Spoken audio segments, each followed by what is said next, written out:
You're listening to the Deep Purple Podcast, a fan podcast about one of the most legendary bands of all time, Deep Purple. We take a look at the music, history, and people behind the band Deep Purple and beyond.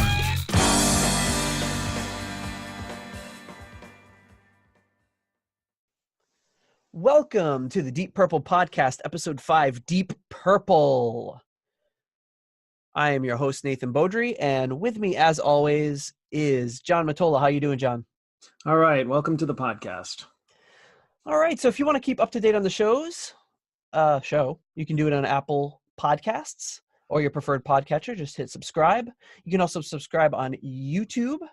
We're also on Instagram, Twitter, and Facebook, and all of that information is at deeppurplepodcast.com.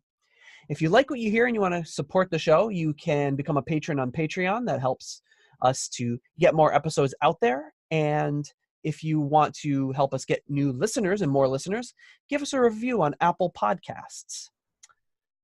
With that, you don't have any reports from the field this week, do you, John? No, I don't. I had a pretty boring week this week. So no shows, no trips, just a usual week. So yeah, I guess we can get right into it. We can get right to it. So some show updates. We have new listeners from Australia, Estonia, Serbia, Romania, Japan, Namibia, and the UK. Wow. I know. We're up to 20 countries now, listeners in 20 countries. Some of those countries is probably one listener. But hey, that's pretty good. A pretty broad swath of countries across the globe checking in. So thank you to all of you guys. Yeah, you got to start somewhere. So it's good that people are listening. And if you listened on YouTube, there was a weird thing last week in episode 4, our podcast on the Book of Taliesin.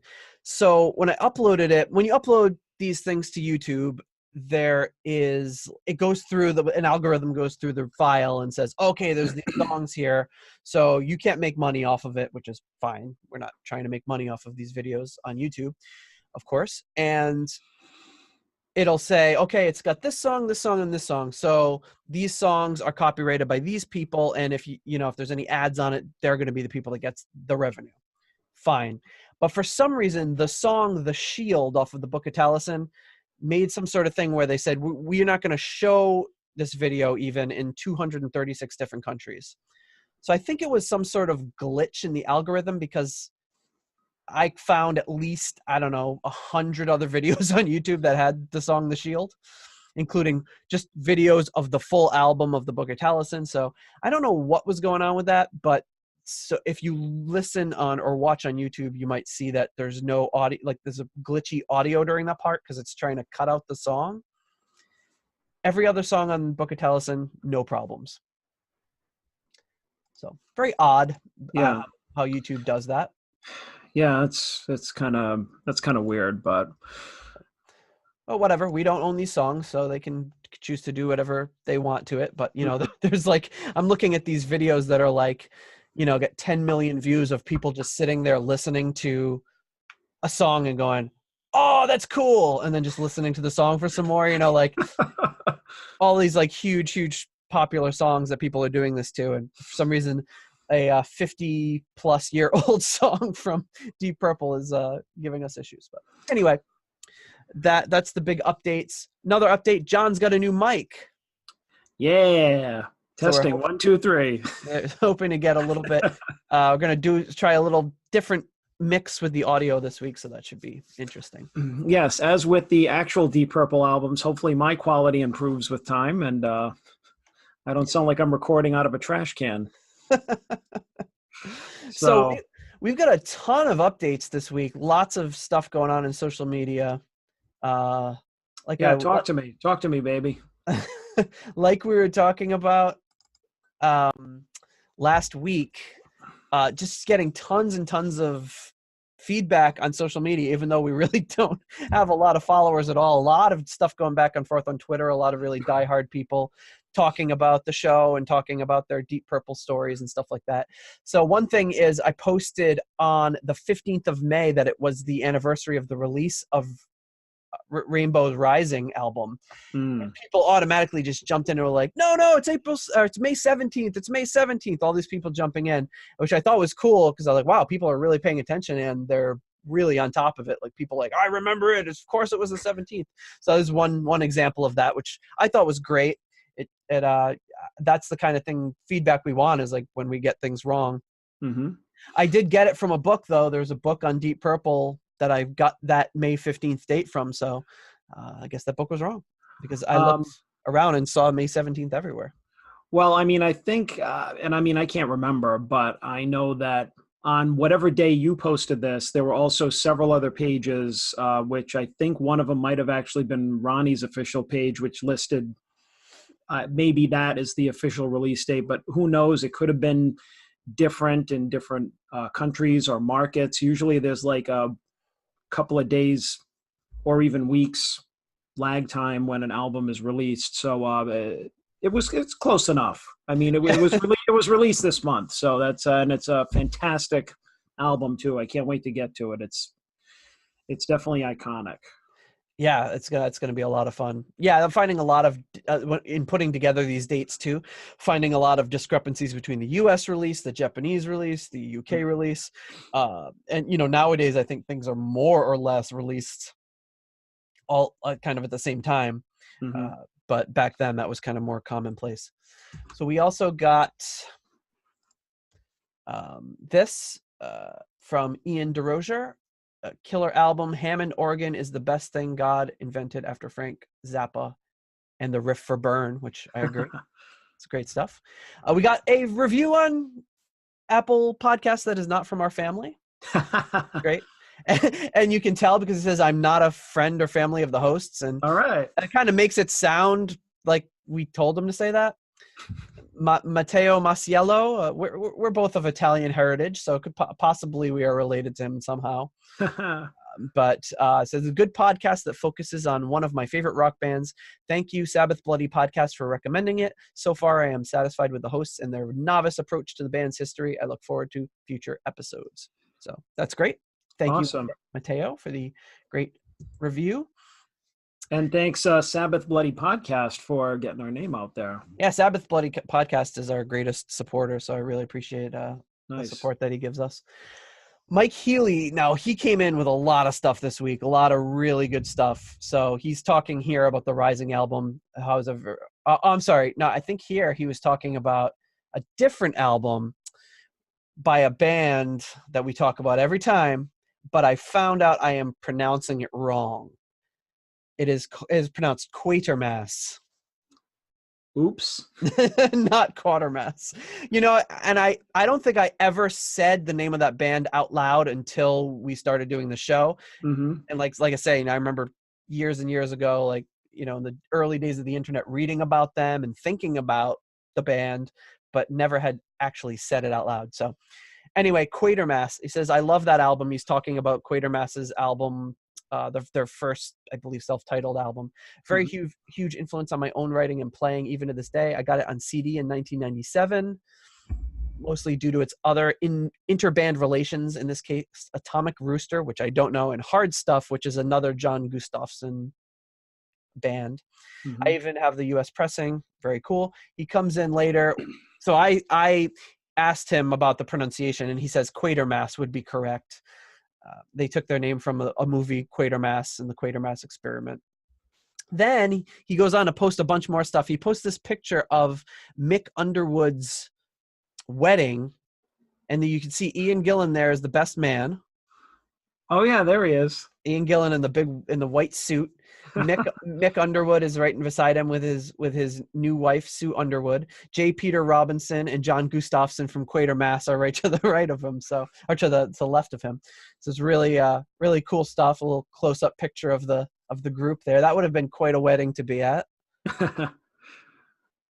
He went on to post a ton of other stuff, links to some live versions of some of the Quatermass songs.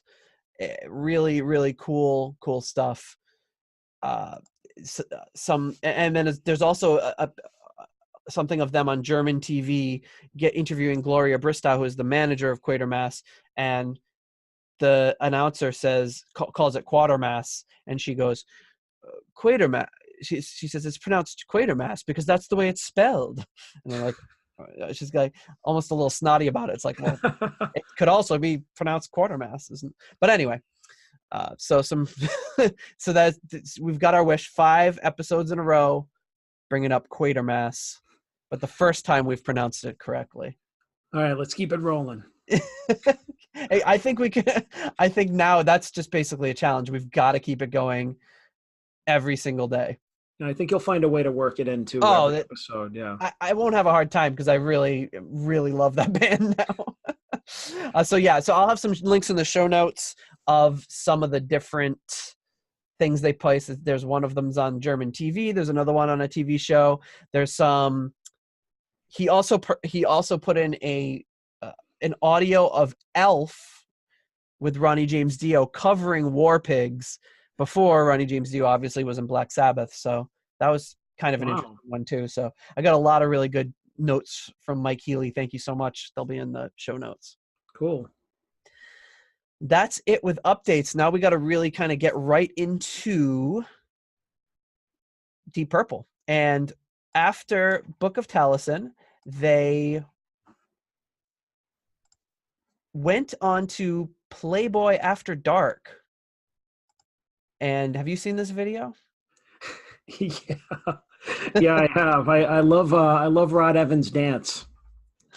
He's the one doing the funky. Look at those pants. Those pants are incredible. So here they are. Richie is showing Hef how to fret a chord on the guitar, and he kind of plays one chord, and Hef gives it a little tremolo there.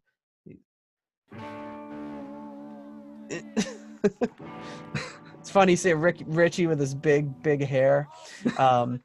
So yeah, they're on Playboy After Dark. They have this brief little. I'm gonna turn it up here for this little interlude with John Lord. How did you guys all get together? You haven't been together as a group very long now. 9 months, actually. And did you know one another before that, or? Yeah, about 2 years altogether, or maybe even longer. Some of us have known each other. I understand that you all moved into a house together, kind of so you could live together and work together, but it didn't work out. What? No, it was haunted. The house was haunted? Yeah, sure. Now you really. And you really believe it was haunted? I know it was haunted. I saw with my own glasses. I'm not going to ask you the circumstances under which it became possible for you to see all those strange manifestations, but... Okay. I tell you what I would like to hear about, though. You had your first big hit was Hush. That's right. And I think that it would really groove the kids if you did that. So then they go on to kind of perform the song. I like how he says it really groove the kids if you play that. I can't get over how big everybody's hair is. It's crazy, yeah. Like, look at Nick Simper. He looks like he's wearing a stormtrooper helmet. He does. Look at him. It does look like exactly like a helmet. I like this, the little trill thing that Richie does at the beginning of the song. He kind of messes it up and he gives a funny little look. Oh, I think he looks at Ian Pace and just kind of like, I'm right here. He does it okay that time, but I think it's the second time here he like kind of really botches it. So he's kind of like, oh well. Yeah. What are you gonna do? But so I thought that was kind of a cool video. I'll have the link to that in the show notes too. Yeah, that is a fun video. I've seen a couple of other '60s bands on that show, like Grand Funk Railroad has a kind of a famous performance on it or whatever, and it was for the time it was kind of a really cool show because you got to see bands like that just perform in like somebody's man cave, Hef's man cave, with all these people dancing around doing their '60s dancing, and guys in suits and women in like hot pants and everything just dancing around. It's really it's fun. It's fun to watch. And I thought John, like all of them just look really, from what we know, just look really funny. Like John Lord looks like somebody that shouldn't be hanging outside of like a high school. You know, with that, like you could barely see his face. If he just had like an overcoat with the collar turned up, he'd just be like, "Hey, how you doing?" You know? I'd say style-wise, he was probably the one that kept it together the most. Like he wore those glasses and that like kind of almost walrus mustache for A long forever. time, Like yeah. until the I probably like I think he got just kind of trimmed it into more of a normal white mustache, like maybe in the early 2000s, but he kept it going for a long time.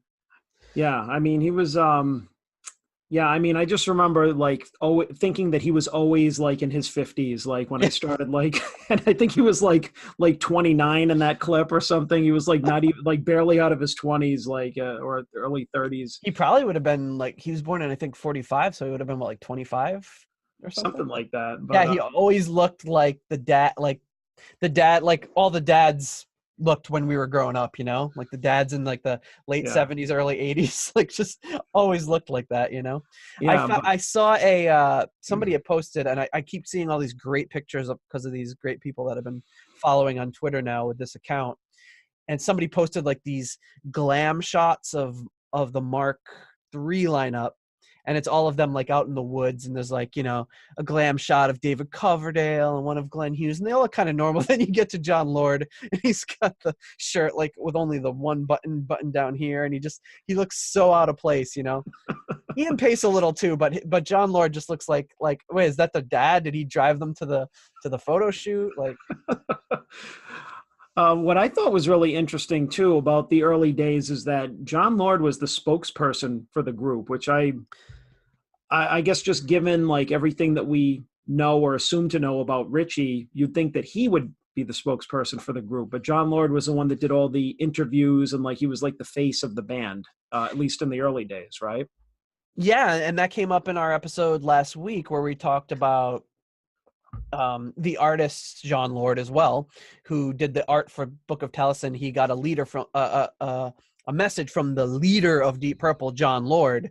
Mm-hmm. And yeah, it didn't really turn out that way. When you think of the kind of shift of power, it did the balance did kind of shift to Richie through, I would say, through the rest of the band through 1976. Mm-hmm. Well, apart from him leaving the band, I guess. They Yeah. were kind of rudderless when he left for a little while, and then when they got back together, it was almost like the fight between Richie and Ian Gillan, and then, you know, Ian Gillan now for his, in effect, acted as the band leader for 25 years or whatever. Well, I think it's tough too because he came from wanting all this control in Deep Purple, to skip ahead a little bit, and then left so he could be in control of Richie Blackmore's Rainbow, and then went from Rainbow being in charge there to being back to Deep Purple, which could have been like a five-way democracy or whatever. But after being in charge for several years, he probably wasn't all about it. Somebody like, I'm assuming again, like with a personality like his, he was probably that wasn't the best environment for somebody like him. It would be like Ingve trying to go like into a five-way partnership. It ain't gonna happen. Hey, Yingwei, we're gonna need you to sit back and play some rhythm on these songs. Is that cool? Yeah. He'd be like, no, up yours. I'm not doing it. So they did this. They released a cover song called Amaretto in February of 1969 to promote their UK tour, and this is a track that is on the. Here it is. This is a track that's on the bonus tracks for the Deep Purple album, and it's actually a pretty good song. Yeah, it's not bad. I heard it after I listened to the whole album, and it's not I could see why they left it. They might have left it off if it was considered for the Deep Purple album, because it's okay. It's I would say it's kind of like a throwaway song in my opinion. It's not up to the other material. But I liked the Top Gear live version they did actually better. Mm-hmm. The live one they did I thought sounded better, but it's a little idea of what that song's about. But so they released that track. I don't think it made a very big splash. Nope. In the US, I guess they were making about 2,500 pounds per show. And in the UK, for them to book a show, they were getting about 150 pounds. So this is why they were sticking towards doing those more shows in America, where they were getting a lot more appreciation for their work as a live band. Yeah. This came up on Twitter too, this little list that I'm going to share with you here, which is a list from Commercial Entertainments of how much bands from this agency or whatever would charge for shows. Can you get a good look at that? Yeah. This came up, and this is another one that came up on Twitter. I just threw it in there because I thought it made sense with what they were talking about, with how much money they made. And you see, this is from the 20th of January, 1969. And you see a lot of bands on there that you've probably never heard of, like The Flirtations and Time Box, The Gun, Grapefruit. The Grapefruit sounds like a great band, but it shows what they would charge for a show. The top of it is Small Faces for $450, which I feel like I've heard of, but I probably couldn't tell you anything about who they are. Joe Cocker was next in line at 350 pounds per show. Jethro Tull, 350 pounds per show. The Moody Blues, 350 pounds. Oh, actually, Fleetwood Mac is snuck in there at 500 pounds. And then it kind of like goes down the list, and you see Deep Purple. They're way toward the bottom there. Way towards the bottom. 125 pounds. 125 pounds for a show. So I think that this is kind of backs up where they were at this time. There's a few bands below them, but they were kind of almost bottom of the barrel. Booking Deep Purple was kind of like a budget act. So, so I thought that was a pretty interesting to see that. And you see bands on there like the Moody Blues and Fleetwood Mac, Pink Floyd, and I mean, you couldn't even pay that for a ticket to go see them now. Paying $125 to see Deep Purple is probably, well, I don't know how much they charge, but going to see Fleetwood Mac, I mean, probably going to spend a few $100 to go see them. Yeah. Pretty interesting stuff. So this was Deep Purple was going to be their third album to be recorded. They were under pressure once again from their record label, despite the fact that they've been together for less than a year at this point. They're like, got to get a new album out. And we talked a lot about the troubles with the record label last episode about how it seems like things are falling apart. So it seems to be this series of problems leading up to the album. They were booked to go with the Rolling Stones to open for them and be support for their tour, but the Rolling Stones canceled it because they were going to go to the studio to record Let It Bleed. When they got back to the US, they found out that their album label, Tetragrammaton, it's so hard to say, Tetragrammaton, they didn't have they found out they didn't have the money to print the album. They couldn't support them on their tour, so they were kind of like freaking out. The single, the Amaretto, wasn't selling, and there was talk. I found two different conflicting stories. One that said that they sent John Coletta, their manager, home while they were on tour because they just couldn't afford the extra hotel room. And then I found one story that said, well, they thought about doing that but didn't actually do it. So I don't know which one's true. But anyway, things are not going great for the band. They still had a great reputation in America as being a good live band, but they just weren't catching on in the UK still. So there was starting to be some tension. They felt that Evans was being a little too soft as a singer.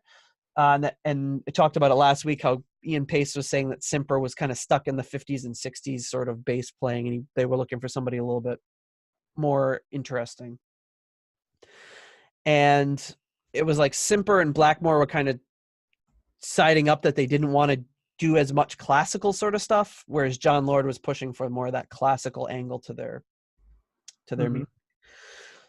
So that Deep Purple, a critical retrospective, I'll put the link to that in the show notes. It's a great documentary on YouTube. Nick Simper is quoted as saying, "Recording was always a problem. We were always short on material purely because of our schedule. The fact that we were always being chased by Tetragrammaton for material, we never had the luxury like most bands do now of saying, hang on, fellas, we need a little bit of downtime to just think about stuff and try and be creative." Blackmore is quoted as saying, "That really bugs me going to the studio, right? You got to turn out an LP, boys. Here we go. You got to write a song today. It's just ridiculous." So these are the kind of tensions that are growing in the band about the pace that they're on for this album. Right. And we talked a lot about that. It definitely feels like the label was just pushing them so hard to keep cranking this stuff out. They never got a chance to get their feet under them and really do anything or get any sort of footing so that they could have a foundation and build on it. Mm-hmm. So to go into to keep with our deep dive philosophy here, I've got a copy of the album art, and this is, I'm definitely going to need the my notes here because I'll definitely get this wrong.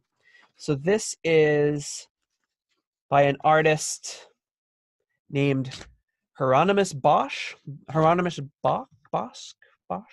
I don't know. The painting is called The Garden of Earthly Delights. So it's currently at the Museo del Prado in Madrid. It's got 3 segments in it. You've got the middle segment, that's kind of the main piece. You've got left, which is considered like the Garden of Eden. And then you've got the right-hand side, which, if you're familiar with this album at all, might look a little more familiar. And that's kind of called Hell, I think. And you see here the bottom right portion of it being what they selected for the album cover. Mm-hmm. So in the U.S., of course, because the U.S. can never be satisfied with anything, there was kind of pushback about it being anti-religious, even though it's a religious painting. And apparently there was a band called Pearls Before Swine, which I'd heard of, but they had used this same portion of this art, or a different portion of the same area of the artwork for their album called One Nation Underground. So they've gone from the first album we talked about, they paid $500,000 for a photograph. The second album, they paid the equivalent of about $300 to an artist to draw. The third album, they just ripped off some public domain art. It's just kind of going downhill. It's just, you can see. And like we said, this is all in the course of less than 2 years, almost about a year. We see this album, or the record label just kind of spiraling downward. Well, what I think is kind of unfortunate is that it's actually not a bad album cover if you look at the segment that they chose to use. But if I had read that the reason that it's black and white is because there was an error in printing and the band just decided, like, yeah, let's just leave it that way. And I think it actually looks kind of terrible. Right. But yeah, it does look bad. And I've got the album behind me here, and I think it could have used to be in color, but yeah, like if it were in color, it probably would have made more sense. But I always remember looking at that being like, what the frig is going on this album cover? Like, I don't get it. Like, it's very just, it's just kind of like chaos. Like, I never got it. And you can see the original art here. It's beautiful. I mean, it's so colorful. And that segment too, even it's one of the least colorful portions of the artwork, but it's still pretty vibrant. It would have been pretty eye-catching. Yeah, I think so. Yeah. But yeah, and it was just kind of like, you can see it. Oh, hey, boss, we forgot to run the whatever through the printer. Well, I'm not taking a bath on this. Ship it.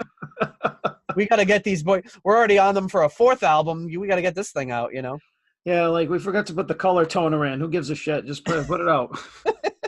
Exactly. It's like, all right, but it is what it is. It's been out for like 50 years or whatever, so no changing it now. Yeah, exactly. It's now it's classic. So and the different thing about this, the gatefold of the album opens this way instead of that way. Ah, okay. So, and actually I can kind of, well, if I can reach the album here, give me a second. I can show you how it works. So you see it kind of opens this way so that you can see the actual, well, it's upside down. You can see the complete album art, or that complete portion of the painting. And, it's a kind of cool, except the fact that, of course I open this album and the record just falls out of the bottom because they didn't put the thing in. So the record just kind of falls out the bottom of the album. So not the greatest design, but interesting conceptually anyway.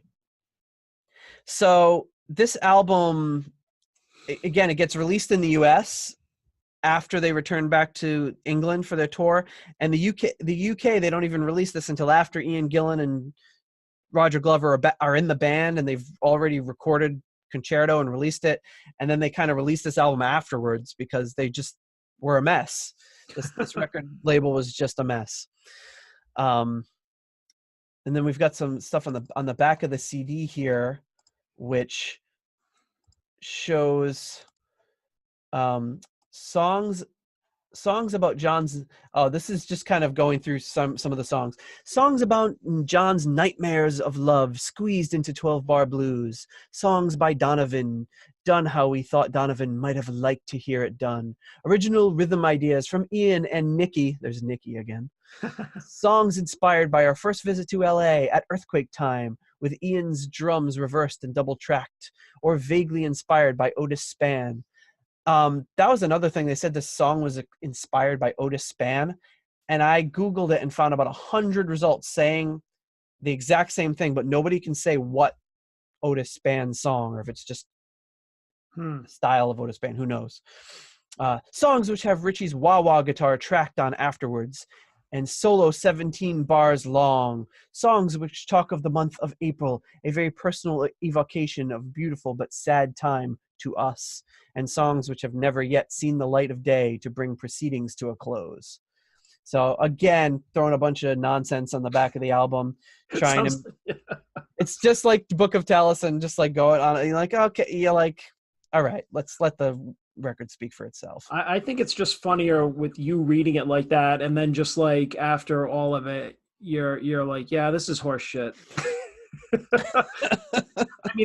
I mean, if you read that like in context, like by yourself, you'd just be like, oh, how poetic and mysterious and everything. But you reading it ironically just makes it a lot funnier. Yeah, I mean, I'm perhaps just being an ass too and inserting my own sarcastic take. Well, I can't read that straight. It's just such nonsense, like, and I'm sure the band would agree. Like they would. Kind of hokey, yeah. They'd be like, oh boy, like marketing person threw this together or whatever. It's just, yeah. So with that, I mean, you ready to start talking about some of these tracks? Yeah, definitely. I don't know if there's anything I left out, but actually, we should probably say beforehand that when we were talking last week, I kind of came up with the idea based on some other podcasts that I listen to, that when they rate or talk about albums, we should be rating each song, which I think would make this a little more kind of interesting to talk about on a scale of like 1 to 4, which you dropped into a handy Excel document, which shows at the end like what our overall rating of the album is, which I think is really cool because we just kind of get to see based on our reactions kind of which albums we rate highest and who thinks which one is better. So not to just to back up a little bit, like overall we rated Shades of Deep Purple. I wound up averaging a 2.63 and you a 2.75, which was the lowest rating of all the albums. So I liked it slightly less than you did. Whereas Book of Taliesin was higher. You actually liked that slightly less than I did. I gave it a 3.14 and you a 2.86. And that's based on the fact that we probably rated some of the songs. You rated some of those songs a little bit lower. And just so we're not backtracking or anything, we're going to start our song by song rating system with this album, which I think again would provide a little more structure and make things more interesting. And again, just our own opinions and impressions of the albums and the songs. I will say I was basing mine on a scale of 1 to 5, not 1 to 4. Oh, okay. So so that might change things a little bit. Okay, 1 to 5. One of us will have to change our scores a little bit. But yeah, I was doing 1 to 5. Oh, okay. I thought we had discussed 1 to 4, but that just shows how poorly we planned this. Why didn't you stop me? No, that's okay. Well, I figure, yeah, we'll have to take a look at that. But yeah, because I think I gave 1 or 2 songs a 4, and I was like, oh, I wouldn't give them a 5. I don't think we have any 5s yet. Well, I would say that just looking at this album we rated ahead of time, looks like these songs are the highest overall rated by us, and I guess we'll talk about why starting now. Yeah, that's not surprising because this album is. I will just, before we get into it, I will say with Shades of Deep Purple, I listened to it, and with the Book of Taliesin, I listened to it, and it was just with Deep Purple, I listened to it, it finished, and I voluntarily listened to it again, like right after, and that is not. I never felt that way with Shades or with Taliesin. I was like, okay, I got my listen through, okay, but with this one, I was like, wow, like especially at the end of the album, it's such a great ending. You're just like, wow, let's do this again. And if you had asked me before we started preparing for this podcast, I would have said Chasing Shadows was the first song on Shades of Deep Purple. And I didn't have I remembered it kind of Chasing Shadows. Like I remember that kind of, and I remember just being like, I never really loved that song. And now I feel like I like it a lot more. No, yeah, I definitely felt the same way about this one. Like even back when I first got these albums, I knew that of the first three of the original lineup, I always liked this one best. And now I understand a little bit more why I do, because this one I definitely, like I told you earlier, I listened to at least 3 times over in the past week, like in its entirety, because I enjoyed it, but I also was listening back for other nuances and stuff. But I really enjoyed it because it's hard to believe they were in the same studio, same producer that they had before, and it sounds like a complete upgrade in so many different ways. Like it's way better produced. Only one cover, thank you Jesus. And the songs and the playing just sound really like better, like much better thought out and fleshed out. And I don't know what it's a result of, but I mean, it's almost like this was, and it's amazing. Like the switch was flipped. Like it sounds a whole different band, producer, studio, almost from the prior albums, which I think is great. And I mean, I think that this actually sounds very close to the Deep Purple that we have come to know. And actually on a lot of the songs, and we can talk about them when we go through them, like I can actually, like, I've listened back to some of them thinking like I could hear Gillan singing some of these. Absolutely. Just because of the way that the band sounded and the way that Richie was playing. And I'm like, yeah, I could hear Ian singing some of this stuff, like some of these songs, and hitting like the lower register and then going into the higher register. Like it would have been interesting to hear him sing any of these live. I don't know that he did or didn't. My guess is that he didn't, but I don't think I've never heard of any of these, him singing them. But, no, I'm sure it must have happened because they did that transition so quick, but I don't know if there's any recordings of them. Yeah. But anyway, that's kind of a lead in to this album, like much better, like a great like precursor to what was to come. And the mix on this album is so much better. Oh, and yeah. We talked in the last week about the Book of Taliesin and how they had mixed the album without the band even being there. They were in a rush and all this sort of stuff, and it showed. And we kind of laughed about Richie's guitar parts just sticking out like a sore thumb. Like even the better stuff that he played sounded silly and out of place because it just like it was how it sat in the mix, and you just don't get any of that in this album. It's so well integrated. No, it really sounds almost like they recorded them properly. Like there's not like tons of echo all over everything. It sounds like the mix is really like balanced. It sounds like they're really, I don't know, maybe it's because maybe it wasn't a mono mix, because I know that some of the percussion too, like Ian Pace's percussion, it sounds like stereo.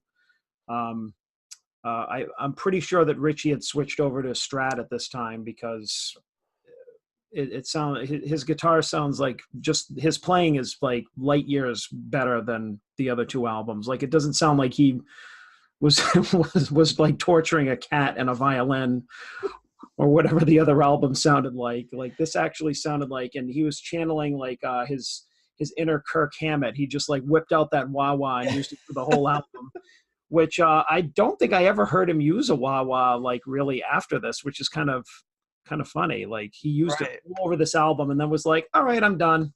Yeah, I think he got it that week and was excited about it, but I think he's still using the Gibson in this because I know he is in the concerto, so I don't know that he switched back and forth, but I don't know. I feel like I just feel like some of the parts sound more classic Richie of what was to come, like when he was using the Strat. But I mean, I could be wrong. But either way, his playing was much better on this. Just like the whole band just gelled. Like it was almost like I felt almost like it was too bad that they broke up after this, because it would have been great if they had done more in this direction. Although they kind of did, of course, with Gillan and Glover and all the other classic albums. But this one really stands out.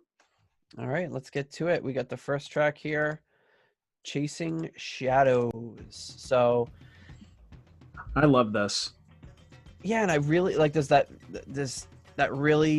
Tribal drum beat. This intricate drum beat. It's really, really good. I didn't really like this song for a long time, but listening to it now, I feel a lot better about it. No, I really like it. I think it really grooves. I mean, I like the effect on Rod's voice. I think that his singing through the whole album is definitely like a lot more, or a lot less like droning than it was in the first two. Like maybe the band just got more comfortable going into the studio after having been thrown in there a bunch of times already. Right. Because it's just really high energy, really good. The percussion's good.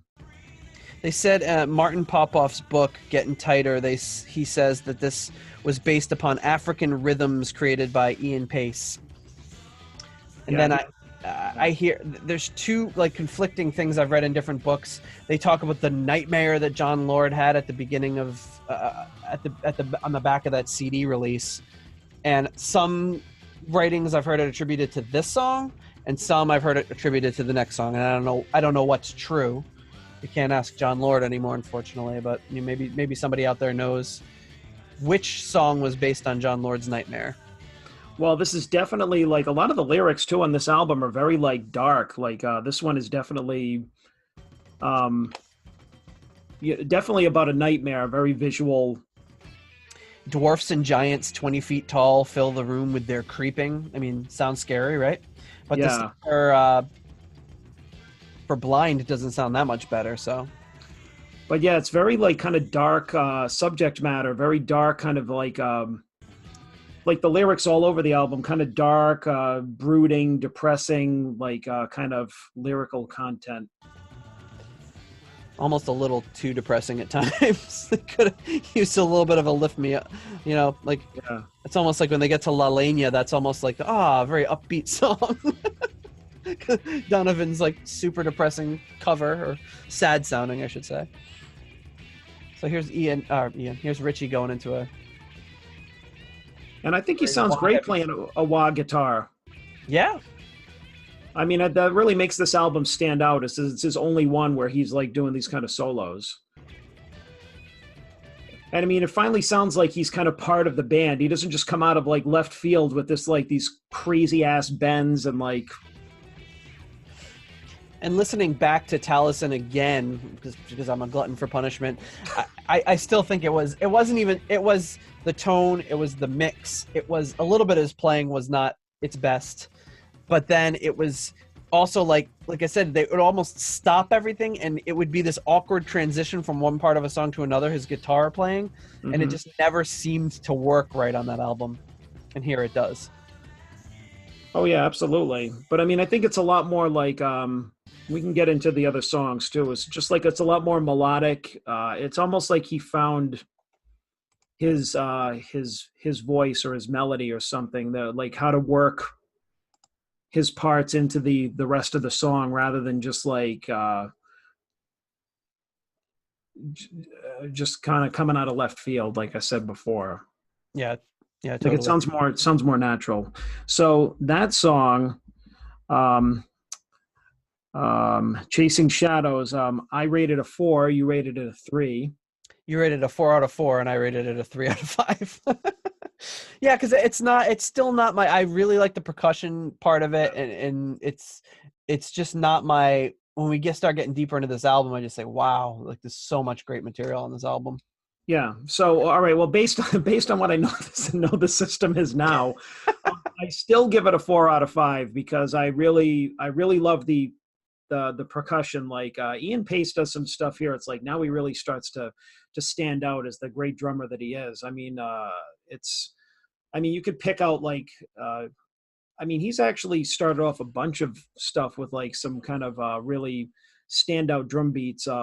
Everybody knows about the Mule, but I think that this is one of them, and it really it makes the song. It's really, that's the part that I like the best about it. That's why I rated it so high. And I think there are parts like that in the whole album. Like every song, there were like little things in each song that kind of elevates it for me, even if the whole song isn't my favorite.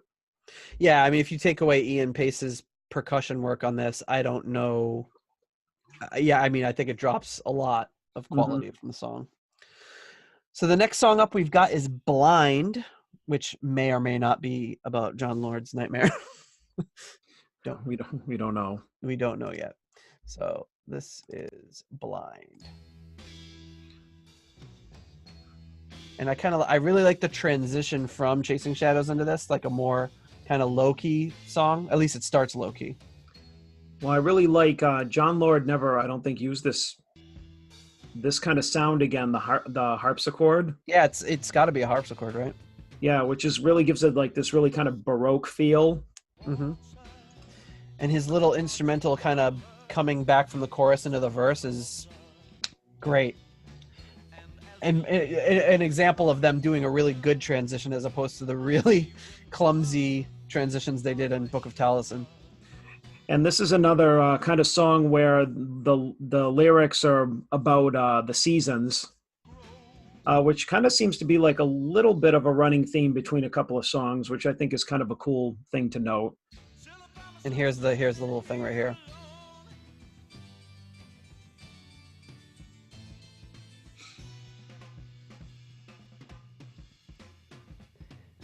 And even that is very Deep Purple, having that very classical John Lord sounding piece, and then coming into a Ian Pace extended drum fill. Yeah, it's great. And I guess John Lord wrote this song. He wrote the music and the lyrics for this song, which is a little unusual. Although I guess on the next album he didn't write the lyrics, but he wrote all the music on the next album. I think it would have been interesting to see what Ian Gillan would have done on this song. Yeah, this is one of the ones that I was thinking like Ian could have sang this song. Oh yeah.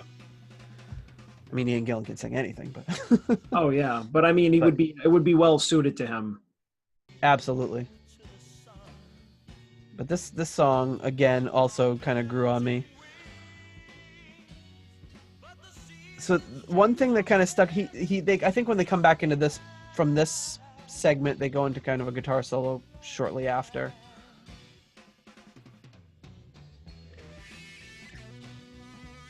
This is very like kind of Hendrix sounding almost, Yeah, very overdriven.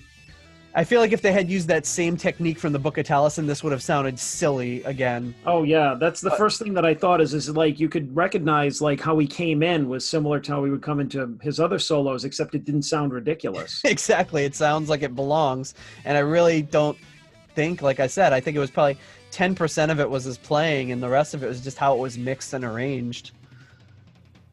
So the only other note I have for this song is the end of the song is crazy how long it goes on before it ends. I like it though. I don't mean like the song itself. I mean like the ending, like you keep thinking it's gonna end. It's like John Lord's just playing with you like for like a minute. Yeah. So, like, yeah, it goes, I really enjoy it. Yeah. Oh, I gotta go back even. Nope. I'm going back. Here we go. This is how long it goes on. I gotta listen to this.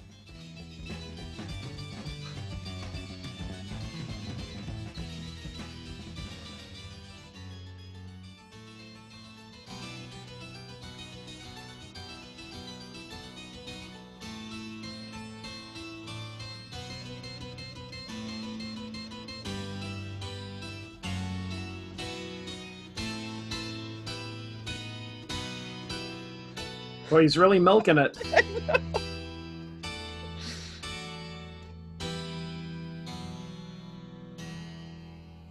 I think it's really good. I always enjoyed how long and drawn out that end was because it really just it breathed. And again, we like we've talked about a million times. We haven't listened to these 3 albums in 25 years at least, and like coming back to it, like when I was listening to this, I remember where I was on the road listening to this in the car and being like, when is gonna end? It just keeps toying with you, like it just won't end. Yeah. Yeah, but I still like now, like I definitely appreciate it. Like he let that song end when it was time for it to end. Like a long drawn out ending like that was just it's John Lord. It's so enjoyable to listen Oh to. yeah, it's great. So And I gotta say too that it's like just to jump in about like about them thinking that, like, I don't know, I don't buy that Nick Simper and Ron Evans were too stuck in the 50s or whatever. It's like I think that Nick Simper was a heavy bass player. Like, I mean, you heard some of the stuff that he was doing here. It sounded pretty good, pretty progressive. Like he sounded like he was a really good heavy bass player. Like, I mean, for my money, like on the early albums, I couldn't tell him and Roger Glover apart. oh, I agree, and we talked about that in the last episode too. Like prefacing it by saying I adore Roger Glover. Yeah. I love the guy. I love him musically. He's a hero of mine, but he's not a hero of mine because he's a virtuoso bass player. I mean, he's a solid bass player, and I mean, he's the bass player for Deep Purple, for God's sake. He's incredible, but like I don't see it either with Nick Semper being like musically. I don't know if there was something else there personality wise, or if they felt like they would have a harder time getting Ian Gillan to join without him or whatever it was. But it doesn't seem like it's a huge seismic shift between Nick Simper's bass playing and Roger Glover's. No, because I mean, I could easily like I could picture him playing like any of the parts on like In Rock or Machine Head or whatever. Maybe he didn't want to, or maybe it was politics or whatever. I mean, there's like light years difference between Rod Evans and Ian Gillan. For sure. Yep. But I mean, I don't know. It's just like, that's just my 2 cents, is that I think that, you know, he shouldn't be discounted as a talented bass player and having some great and even heavy parts on these early albums, because even in there, like in the headphones, which I didn't listen to this on headphones at all. I listened in my car and then on my phone, like around the house. And there was some pretty good stuff in there. Like he holds it down. Yeah. I listened to it today on headphones, I think, for the first time while I was mowing the lawn and doing the dishes and stuff, and got a new appreciation for it.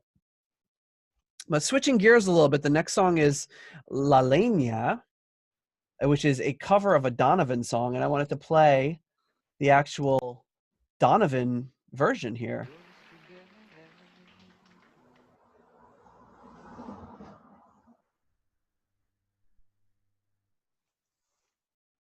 That's your lot in life, Ley Nia.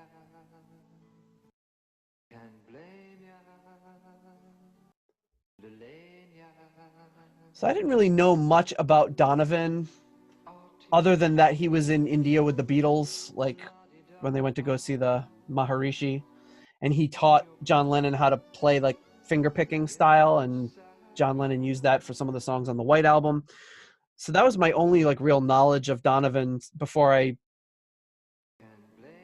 watched this. And listening to the album before I knew this was a Donovan cover, this song really stuck out to me, and it is a beautiful song.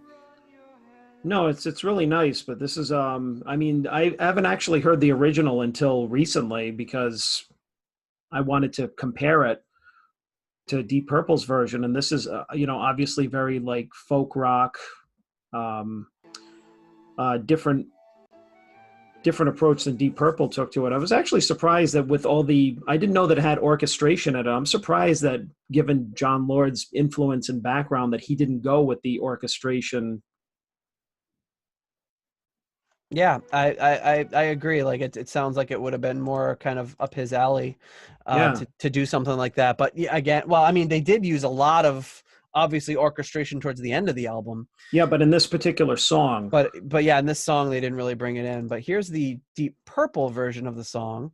Which, after hearing both of them, I like Deep Purple's a lot better. Yeah, and I don't know, that's just kind of a live version, so I don't really know how the how that It's similar to the sound. studio version. Yeah, I'm sure it probably wouldn't be surprising to find out that was a lip sync version either. But this song really stuck out to me as just kind of being like, wow, this is very like haunting. So I'm not getting any audio on this, Nate. Oh, let me I can get that audio cooking here. You get that? You hear it? No. That's weird.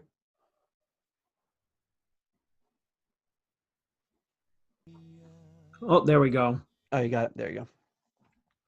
So yeah, it's a little bit, the song's a little quieter than the rest, but it kind of almost sounds like Child in Time, like the beginning of this. Yes. John I Lord's agree. keys kind of bring that to mind. Yeah, this is one of the songs that I could picture Ian Gillan singing as well, because it does have that Child in Time vibe to it. Yeah, and it stays very faithful to the original, but still has that kind of Deep Purple flavor to it. But a couple of things that I really love in this is I love Rod Evans' vocals in this. And I really love Richie's guitar, especially his guitar tone. This is the song that makes me think that he was using his Strat. Yeah. Because you got that very clean, like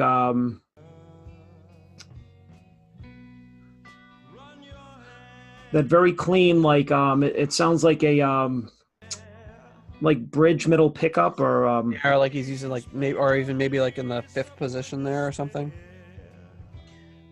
But I love his guitar parts on this. And just the whole vibe of the song.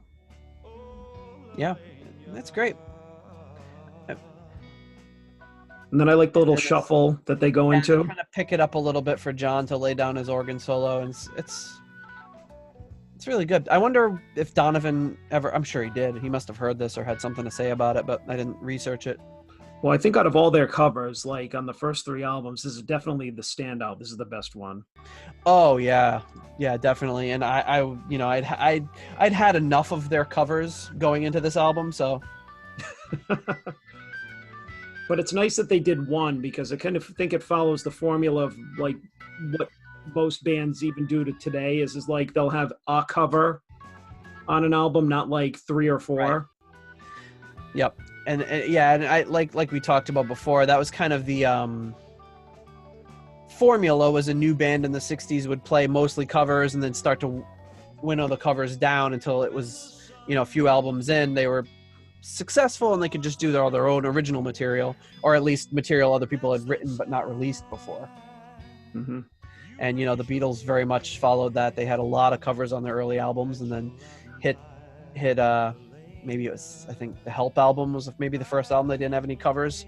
Mm-hmm. I'm sure somebody will tell me I'm wrong about that one, but, you know, then they started just, you know, being on top of that, not even going into the studio, just or not even playing live, just spending time in the studio and focusing only on recording things that couldn't even be performed live. So they were kind of living the life. But anyway, that's Ley Nia. So just to backtrack a little bit, because I don't think that we mentioned this, is Blind, we both gave a 3 out of 5. Oh, yes. And Ley Nia, I gave a 3, and you gave it a 4. Mm. Yeah, Which, I really like this one.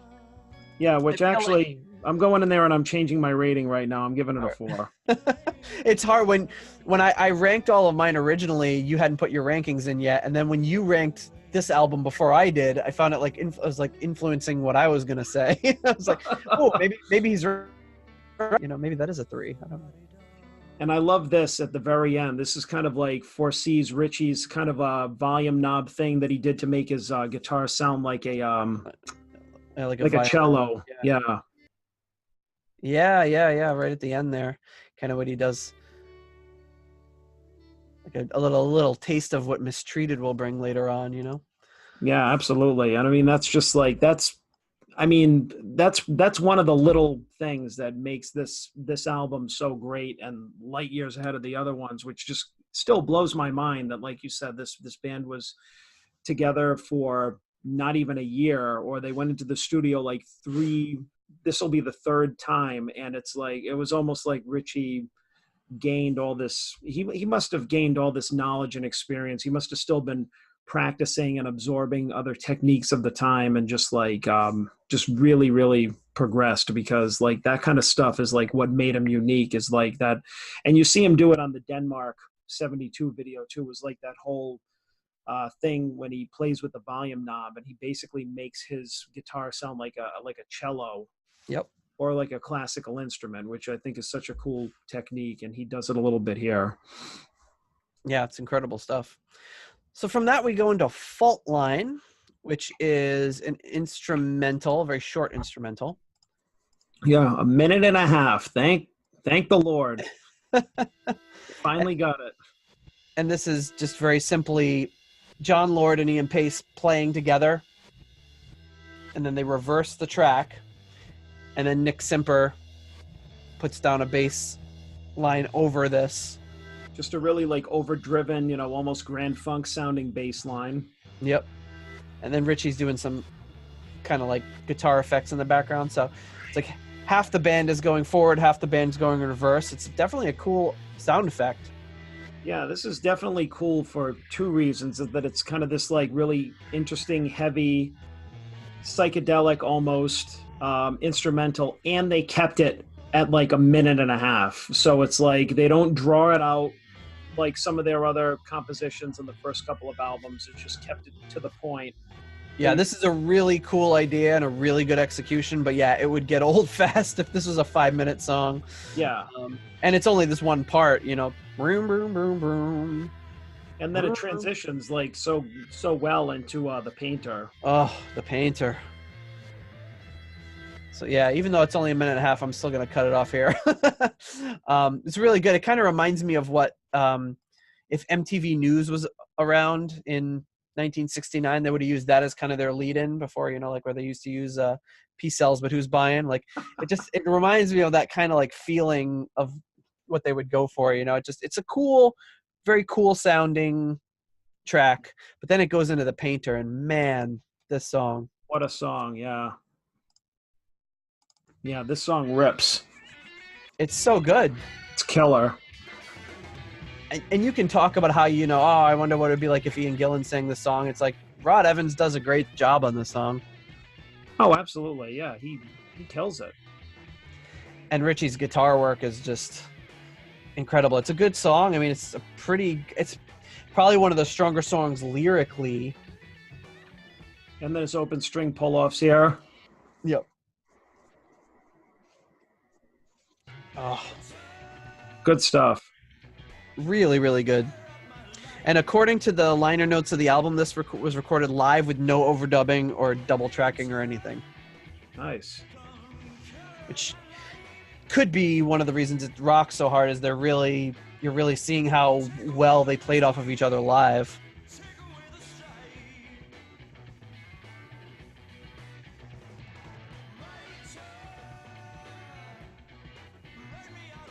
Yeah, but this song, yeah, this is one of the songs I feel like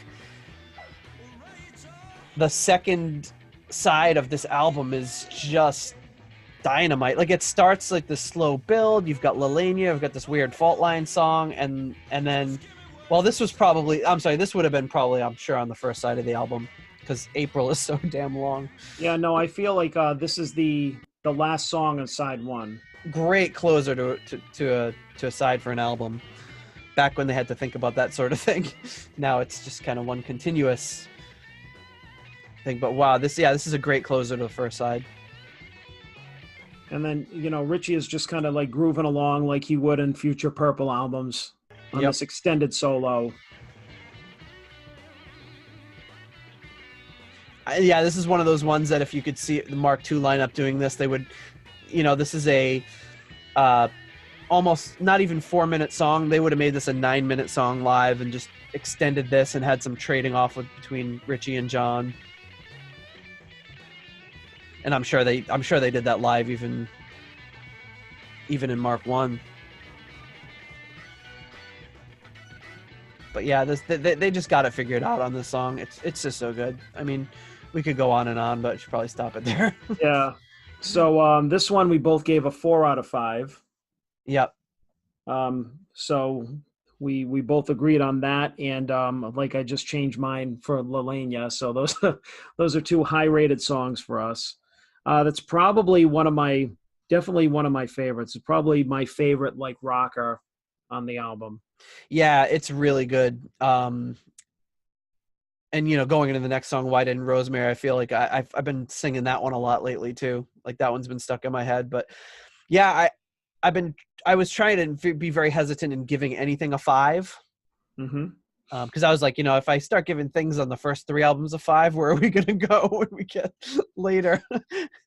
The 5, you can't just throw 5s away here and there. You can't just throw 5s around, yeah, willy-nilly.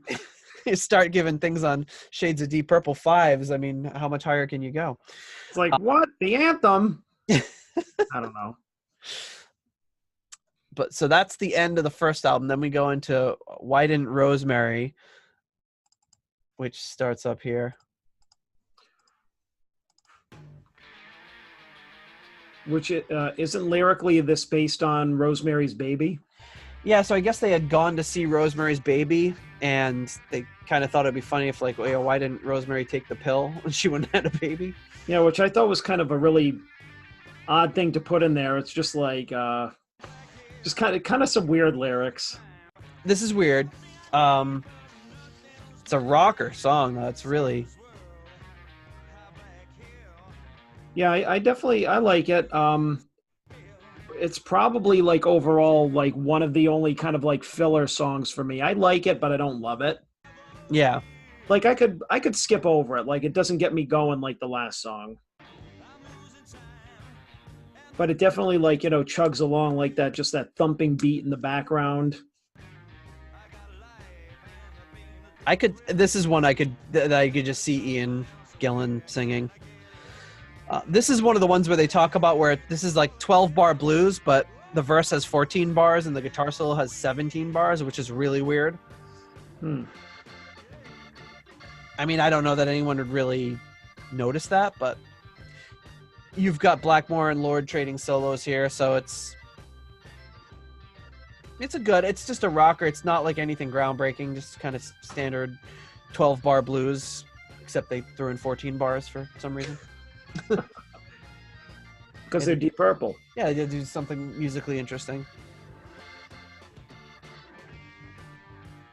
So yeah, some kind of back and forth between John and Richie. Again, nothing crazy, nothing earth-shattering, but kind of fun little rockin' song.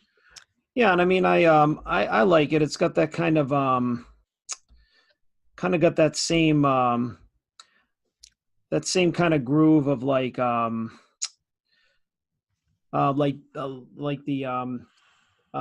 Maybe I'm a Leo or Pictures of Home type of like groove to it. Yep. Yeah, like just kind of like good album rockers, like that. But that one we both gave it a 3. I think that's fair. Which I think is a fair rating for that. I'm enjoying hearing my ratings back from you because I can't remember what I rated it. No, it gives me a job. I get to read out the ratings. No, that's good because I got enough screens open here. So I can also change any of yours at any time if you decide differently. Yeah, I think 3 is. I think I'd definitely stick with a 3 on that one. Yeah. So what's our next one is Bird Has Flown. Bird Has Flown. So it got that nice little fade in here.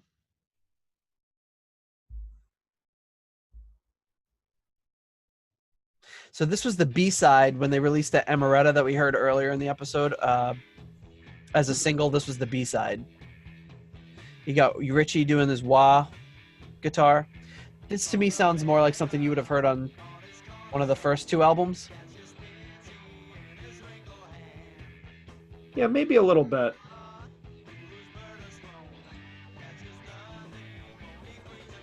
I mean, it's kind of sandwiched between White and Rosemary and April, which are probably stronger songs. But you've got to have songs like this, and to me this one was a little bit more filler. There is definitely some good elements here. Like in a minute, you hear like Rod's feeling himself.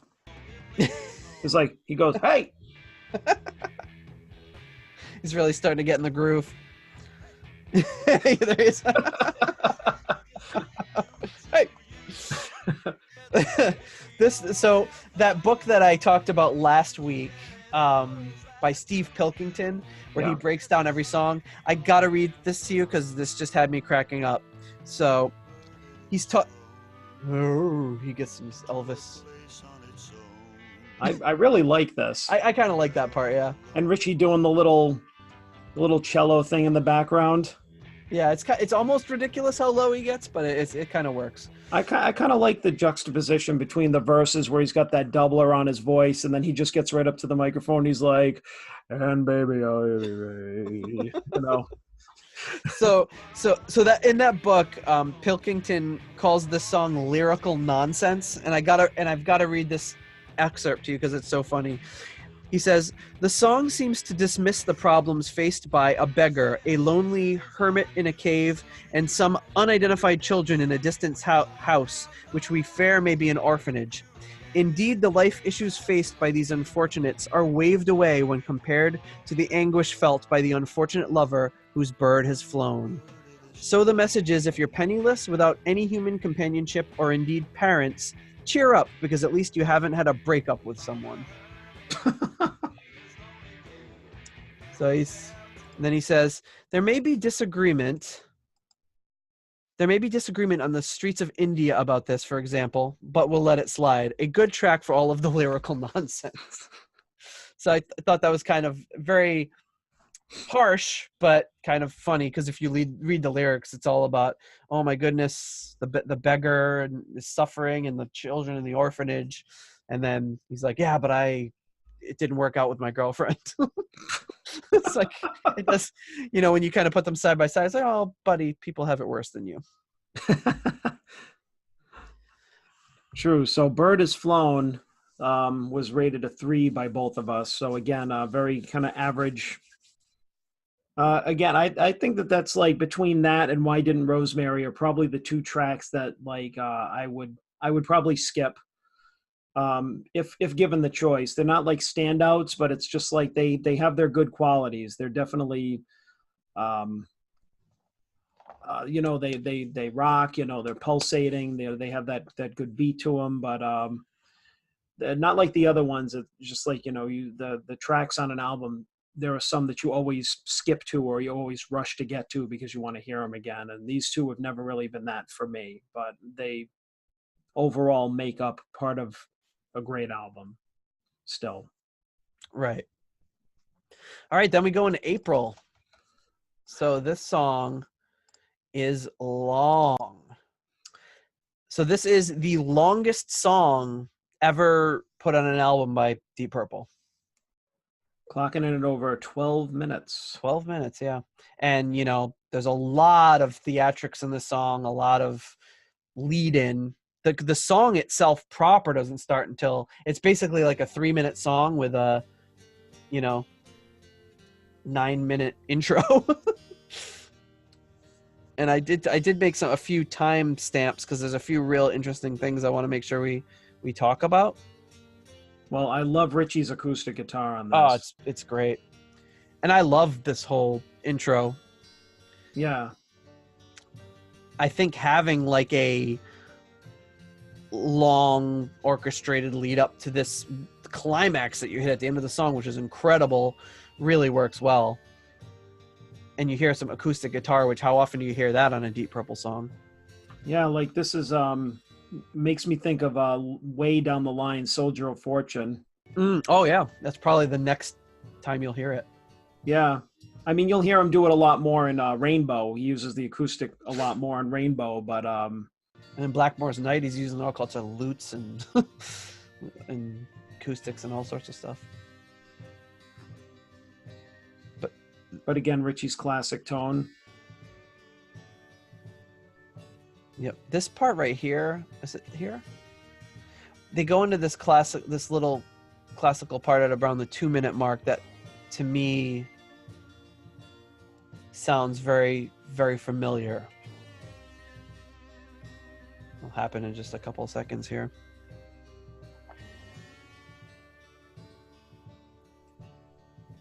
So right here.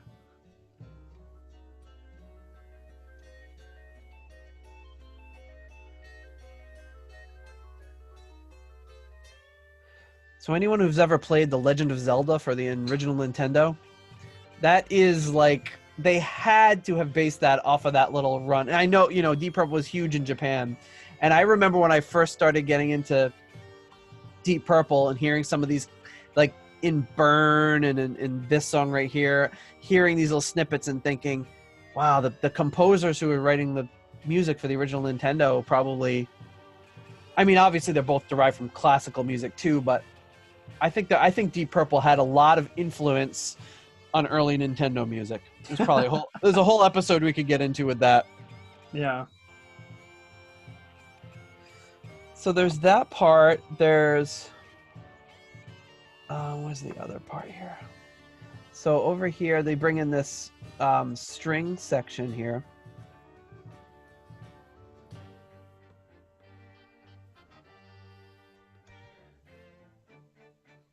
And this is great. And this is probably the craziest shit that I've ever heard on a rock and roll album.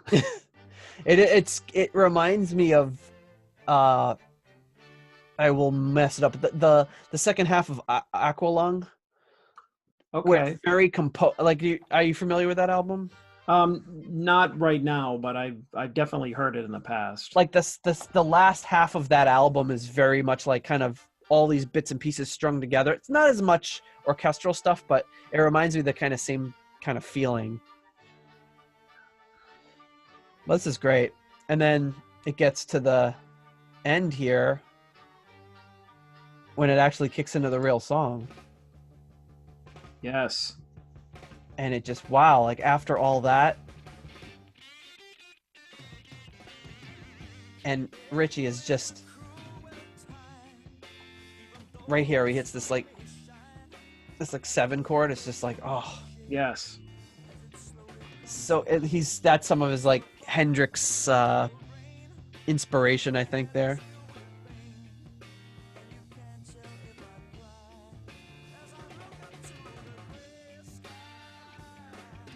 This to me, like, honestly, it's hard to say this, but this is probably like the best closer to any Deep Purple album.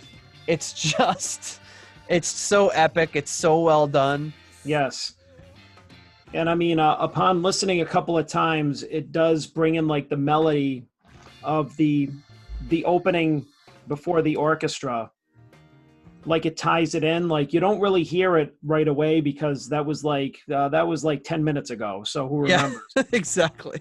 But when you listen to it, like the instrumental, like at the first part, this is a more rocking version that brings back a lot of the melodic pieces from the beginning. Yeah, I don't even know if I picked up on that before, but you're right. And I mean, just listen to like Nicky. Listen to him. Just Nicky. he's got. This is great. Listen to him.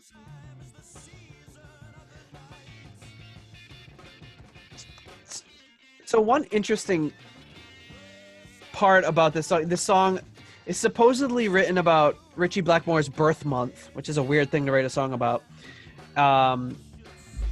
And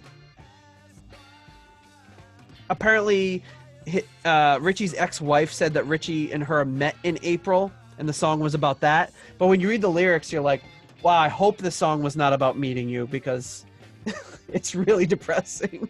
It's like April is a sad time. It's like a horrible time. It's all like about how depressing April is. I can't imagine that would have went over well with her. Which ties in again to like singing about the seasons, which he did in Blind. Yeah. Yep. So his guitar playing at the end of this is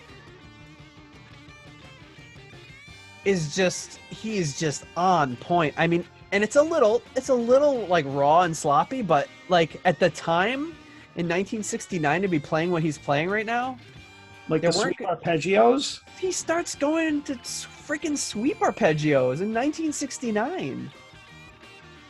Yeah, like it's definitely not as refined as he would get, but Listen to this. I mean, we are so dull to the fact that every 2-bit guitar player on planet Earth can just whip out sweep arpeggios at the drop of a hat and make them nice and clean. But like that wasn't a thing in 1969. well, I mean, think about it, right? I mean, Richie's probably, I mean, if he didn't do this on the earlier albums, like just think that he might have been working on this or just learned it or just started integrating into his playing. And I mean, this predates, of course, Yngwie, Judas Priest, like all the 80s bands, like you said, all the 2-bit players that started doing that is like I mean, I'm not calling them 2-bit players, but no, but, yes, but yes. no, but just lumping them in together, like just all those great bands that used it as a thing that marked like really guitar like acrobatics for like players, and then like you said, all the other just anybody that can learn the guitar learns that to just kind of impress people along with tapping and stuff like that. But I mean, it's like you said, at the time nobody was doing that. I don't think that like Hendrix wasn't doing that.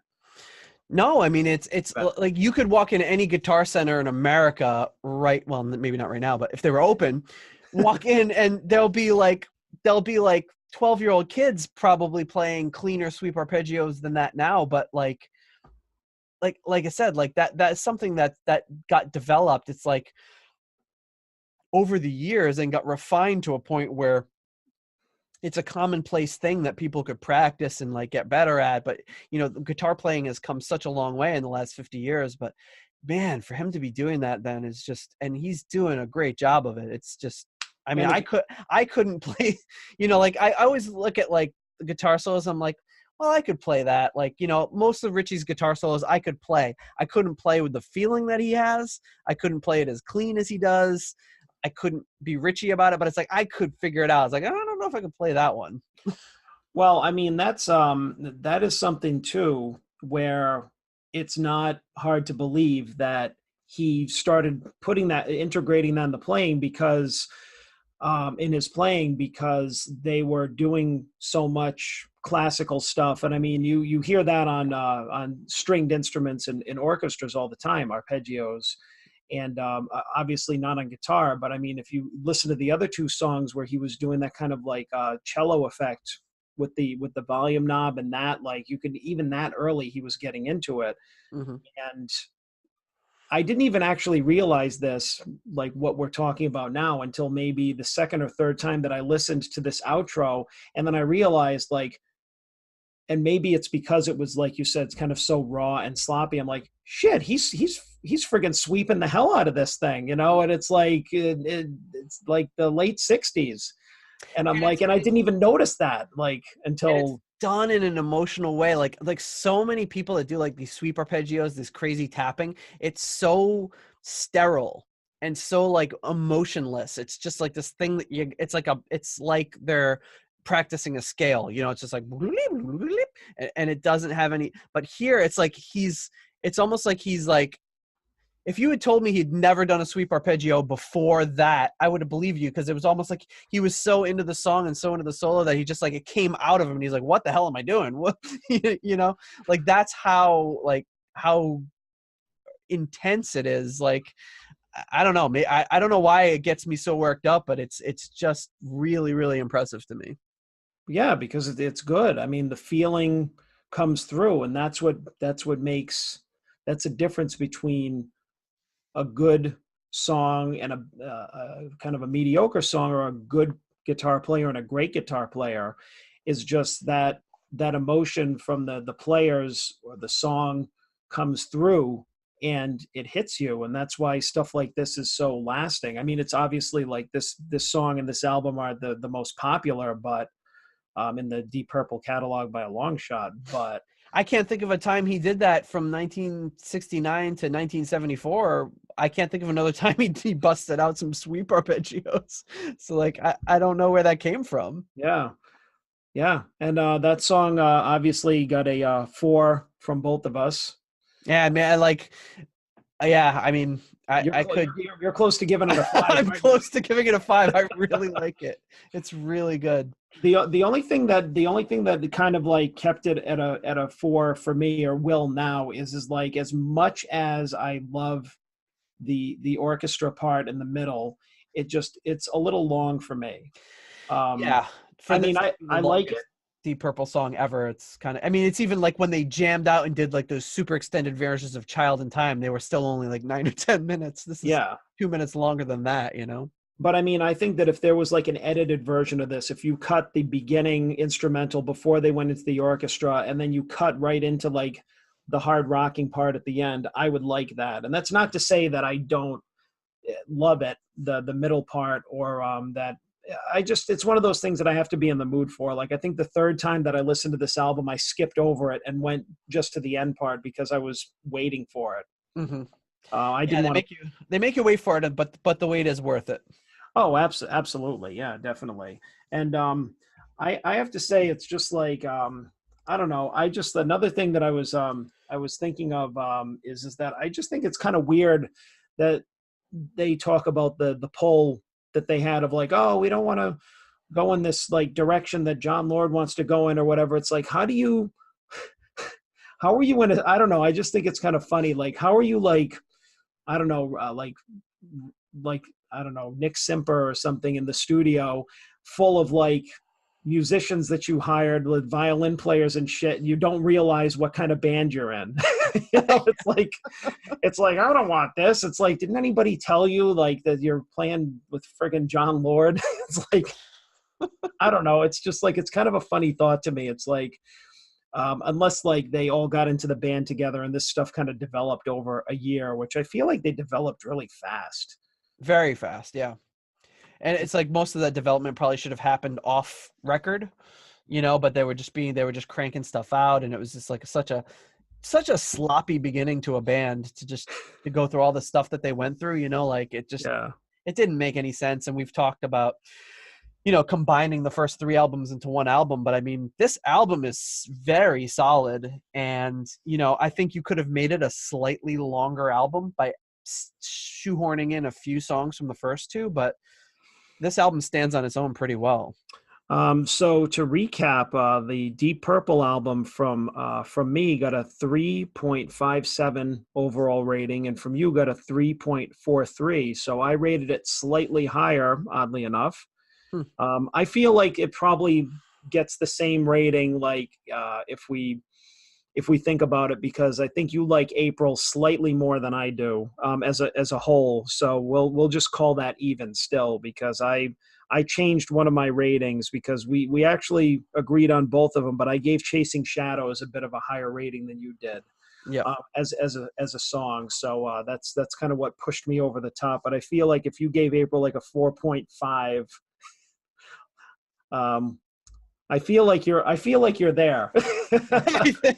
Yeah, I wasn't doing fractional ratings. I could go 4.5 very easily if we're doing fractions. If we're sticking to just straight numbers, I probably have to leave it at a 4.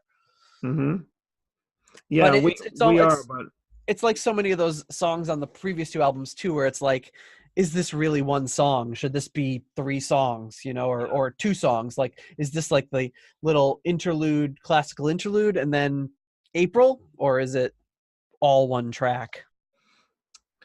yeah, but overall, the Deep Purple album so far has gotten the highest rating and the most acclaim from us here on the Deep Purple podcast. And that is not at all surprising. Like, this is easily the best album of the 3, and you know, regardless of what Rick Wakeman says. Well, I have to say that this whole process so far has gotten me much better into the rating system. Like, I feel like we were kind of figuring it out with the first 2 albums, but I think I finally gotten into a groove with the now that we know what we're doing. Like, I've given myself time to listen to the album, like through a couple of times, and going with the rating system and stuff like that. I think that now we're getting a little more on track. I think our discussing these albums are getting a little better, and I'm enjoying it a lot more now that we've been through the first three than I thought Yeah, I would. I was, I was like, oh, the first three, like we just, because we could have done this completely non-chronologically. We could have just been like, hey, episode 1, we're going to do In Rock, and then, just jumped around. But I was like, well, let's start off, I think, chronologically through the 1968 through 1976, staying mostly chronologically is fine. Then we can jump around here and there, back and forth.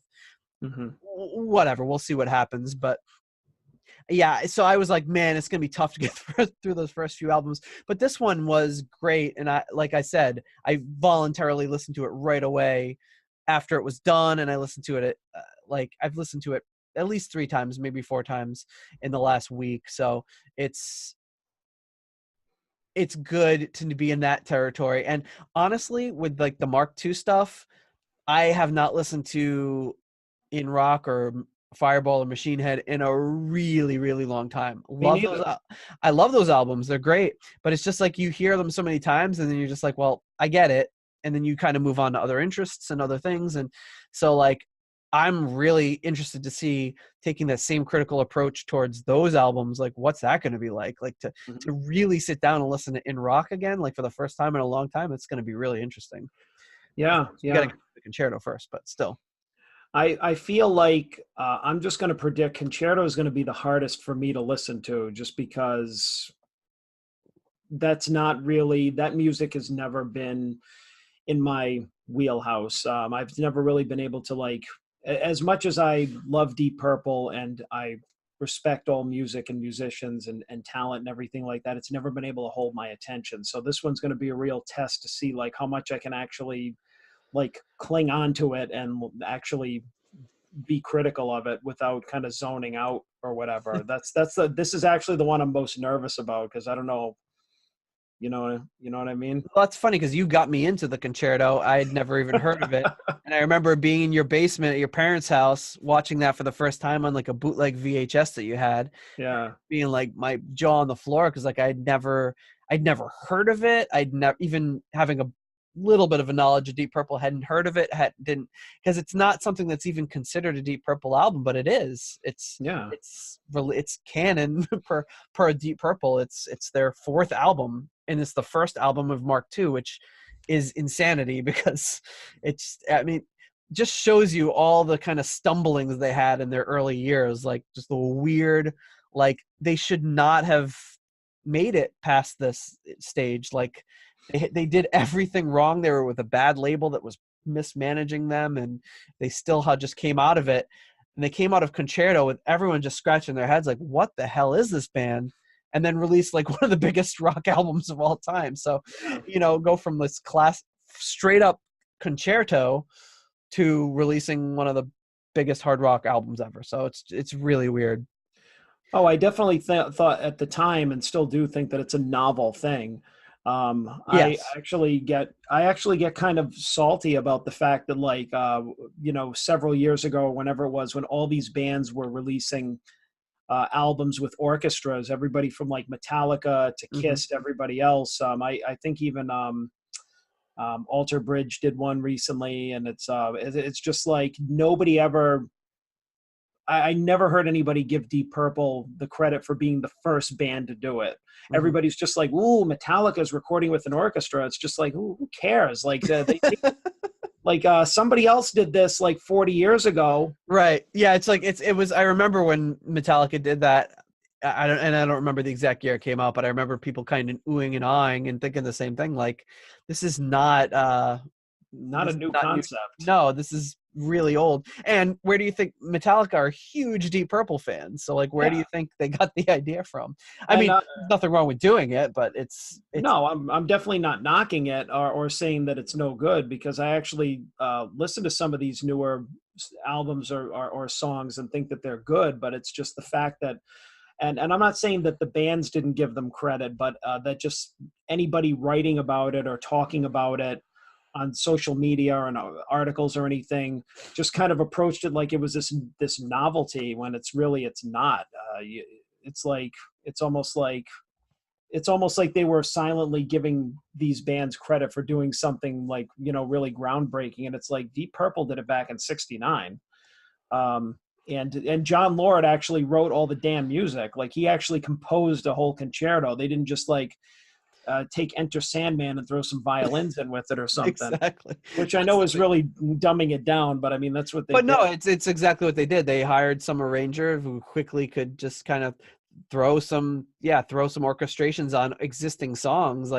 This was a concerto that would play for 15 minutes of orchestra, and then all of a sudden, boom, the rock band kicks in, and then they play together, and then they kind of separate out. Nothing like this was ever done before it or since, as far as I'm concerned. Because like you said, Enter Sandman with violins, great, but this is an original composition, and it's all interwoven together and in a unique way. Yeah. I mean, we should probably save some of this for our concerto episode. Yeah. Let's not overdo this quite yet. But anyways, that's pretty much that. So to wrap up I guess we're wrapping up Mark 1. So goodbye, Rod and Nikki. Yeah, we'll get a little bit more into that, the specifics of that, I guess, in a couple of episodes. But it's interesting to state after the fact that this was the least commercially successful of the first 3 albums. That's blows my friggin' mind. Even though it's by far the best musically. But you've got to consider like the label, like Tetragrammaton, they were imploding at this point. Like they're like, send the manager back because we can save on his hotel bill, and oh man, we got to get a record out, but we can't afford to promote it. Like, they didn't know what the heck was going on. This was it was a mess, and it is a miracle that they made it through this in the way that they did. Yeah. Nick Simper said that John Lord was putting a lot of pressure on them to fuse classical and rock music at this point. Not surprising, given where they're headed very shortly. And he said this was the first album where they started to try to rebel, although it seems to have the most orchestrations on it. So John Lord was, sure, let them feel like they're rebelling. I don't care. I'm getting my orchestrations in there. And at this point, like, the psychedelic rock scene was kind of starting to go out of fashion. So they were trying to kind of figure out a new direction. And that's where they felt like Evans was a little more out of step with the band, or not maybe fitting the style that they want, which is very surprising considering what he went on to do with Captain Beyond. Like, shows that he was a very competent rock singer, but he just kind of still in that crooner sort of vibe a little bit with Deep Purple. I mean, I think that it's he's very like and I mean, over listening to these past 3 albums, I definitely appreciate him more and actually like him as a singer more than I thought I did. My memories of him, he's a lot more interesting than I thought. But it's like, I guess for lack of a better way of saying it, because I don't want to sound like I'm putting him down, but he's very traditional kind of singer. Like, he's maybe not what they needed to get to the next level. Like, he could have stayed with Deep Purple and he could have done a great job, but I think he was just rooted into too much of a traditional crooner type of thing, which I don't think they thought would fit in with them and catapult them to the next level, which is probably right, because I mean, there's no way that, I mean, he didn't have that higher register. That's just facts. That wasn't his strong point. His strong point was everything that he did on this album, which would have been good, but would it have been different enough or a groundbreaking enough to take them where they went? Probably not. Who's to say about Nicky Semper? Nicky. No, you got me on the whole Nicky thing. Yeah, but who's to say about him? I mean, it could have just been like, for him, just like not the desire to experiment or go in a different direction and maybe stay more rooted in something traditional, because obviously the other 4 guys wanted something different. I mean, that's how some of these bands like created stuff. I mean, look at Clapton, or look at Hendrix. They started off in these really kind of traditional, like blues based or studio bands or whatever. And then they had these kind of like bigger aspirations, or they were kind of doing stuff that was weird at the time to other people, and then they got their own bands together and they started doing the stuff that was blowing people's minds, and they couldn't have done that with those kind of straight laced, like, shirt and tie wearing people, whatever they were whatever they were doing at the time. And I think it takes that kind of vision, or took that kind of vision, and still does too, to like do some groundbreaking stuff and kind of set yourself apart. And that's not for everybody. Right. Maybe it wasn't for the other two guys. So there you go. There's the end of Mark 1. And, maybe we'll get a little bit more in the upcoming episode about kind of some of the last minute things that contributed to that. But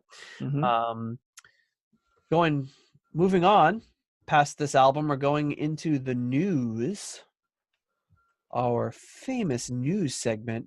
Although we're releasing these segments or releasing these episodes a little past the news, so hopefully they're still staying relevant. But we talked last episode about how Glenn Hughes had postponed his UK tour.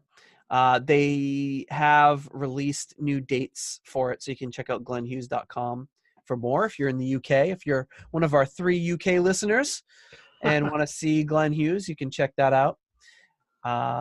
Additionally, in the news, we've got Whitesnake releasing a new album. This would have been right after you went to see them, right? Like maybe a few days later. Yeah, actually it was on Spotify, which is my platform of choice. That's where I listen to everything now. And it was already out on Spotify, and I actually listened to it on my way home. And I think I might have said that on the last episode, but really quickly, great album. It's rooted in the a lot of like classic Whitesnake, like a lot of the catchy, like big gang choruses and the kind of bluesy type of stuff that Coverdale is known for. It's very like classic Whitesnake. If you like classic any classic Whitesnake, you're gonna like this album. It's really great. I mean, if you had showed me that album cover and said, "Oh yeah, this is a Whitesnake album from 1989 that you missed," I would have been like, "Oh yeah, okay." Yeah, because it's basically all the same design. It's the same. It's it's like the snake pattern with like the thing. I mean, if the album covers any indication, that's going to be some classic Whitesnake. Yeah, and like I said, Coverdale's vocals are a lot grittier and raspier in his older age, but he definitely adjusts for it. He's not one of those people that tries to extend or do stuff that he can't do anymore. Like, I think that he knows that he's, his voice has kind of gotten like a little more gravelly with age, and so he kind of plays it up to its strengths. But man, I saw him on a YouTube video the other day of him and a guy like sitting at a table, and the guy's got an acoustic guitar and he belts out Mistreated. And man, when Coverdale sings, he just puts his whole body into it. He just still looks the same. Like it's like the first time I ever saw him on the California Jam. He's just like when he like holds that note, when he lets go of the note, it's almost like his body. Oh, like he's like, where am I? Like he's so much power in his voice, even though he doesn't have the range of like a Gillan. He's got such power. And I would argue that he's like I think he's more interesting to listen to than Gillan these days, because obviously like Gillan can't sing like a Child in Time anymore, but I mean that's to be expected. But I just think that I guess it's like without knowing too much about, skipping ahead to present day Deep Purple, I think that their music is a lot more mellow than what I like from them or what I'm used to from them. And Coverdale is still kind of rooted in the same kind of music that he was making like 20, 30 years ago. And that's what I enjoy more. And that's just my opinion on it. So I think that, Coverdale is still a great singer. He's still got it. And he's still got his emotions behind it. Like you said, when I saw them live, he was just like, he wasn't phoning it in. No, he always gives 100%. So last week we also talked about The Storm the new upcoming Richie Blackmore's Rainbow song. So this is the original Blackmore's Night version, which kind of starts off with a long instrumental and then kind of gets into the. So this is Blackmore's Night, Candace Knight on vocals.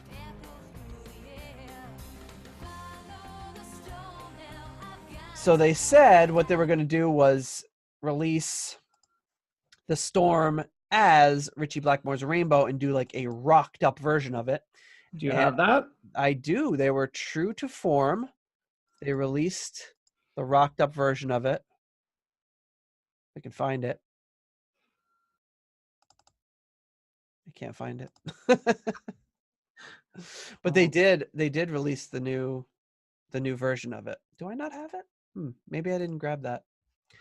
But they did release a new version, and it does sound very similar to what we've to that song, but it just sounds like the Rainbow version. Oh, maybe I don't have it.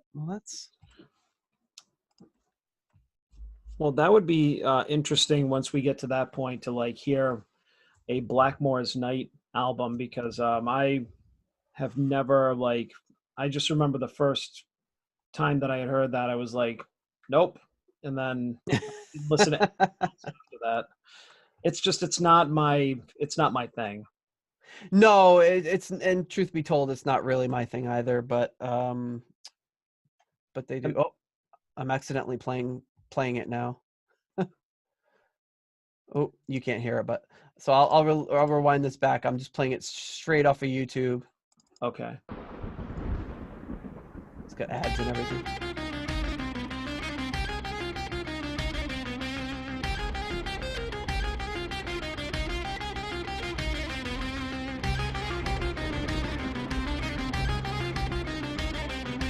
So this is a much shortened version. It doesn't have the same like instrumental lead in. Yeah. It's really loud. Okay. No, this is good.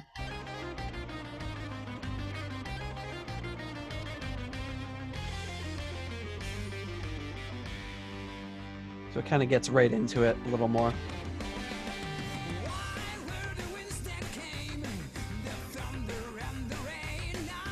That's Ronnie Romero, I think, on vocals.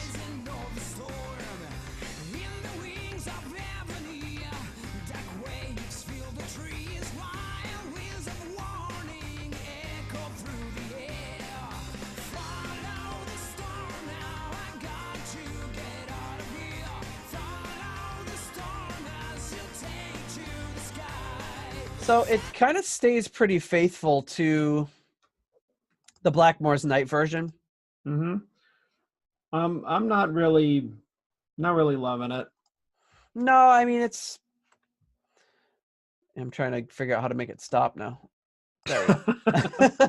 Make it stop, please. Make it stop. I mean, yeah, to so me, it sounds kind of I don't know, mediocre. It's very like clean sounding. Yeah, just not. It doesn't really stand out. Doesn't get me excited about new Blackmore music. I mean, I'm interested. I like the fact that he's kind of going into his repertoire and getting these different songs from his past and redoing them. I think it's a good concept. It'll be interesting to see what the whole album ends up being. Mm-hmm. But that's kind of where we're at with that. So we got some this week in Purple history. So this is we're jumping ahead a little bit and talking about some history that will be happening when this is released. So the week that this was released, which would be May 27th through June 2nd, some of the historical things that are happening in Deep Purple history. And the first thing is in 1977, May 27th, Steve Morse released his first album with Dixie Dregs called Free Fallin'. Which one is he? He's the the guy one up front? right up front with the guitar, yeah, falling out of the airplane. That is a great album cover.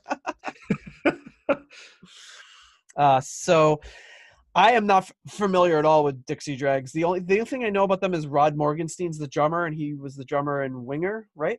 Wow, yeah. He's a drummer in Winger. And me and our friend Scott had gone to see him at a drum clinic in like 1989, and in Warwick somewhere. He was doing some Wow. kind of drum clinic, and it was incredible. I didn't know much about him at the time, but he put on an amazing clinic. And then it's funny because like he and Steve Morse are more like musicians, but then, you know, Steve Morse is playing with Deep Purple and Rod Morgenstein's playing with Winger. You know, it's like not where you would think like a virtuoso level drummer would play, you know, because it's not like Winger is super complicated.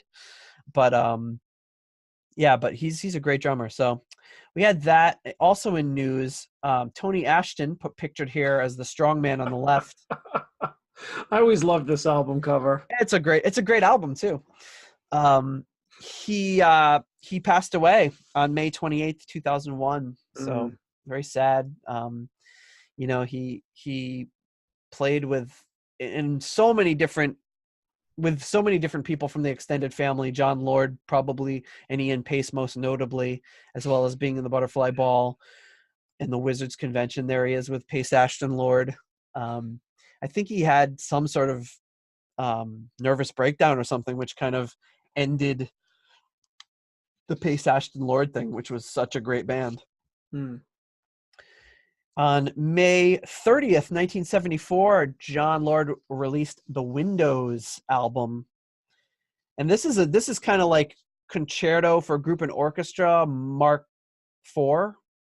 You know, they have David Coverdale and Glenn Hughes laying down vocal tracks on this one, and he does it live with this conductor, and Ray Fenwick, who we love, is on guitar. It's really good performance.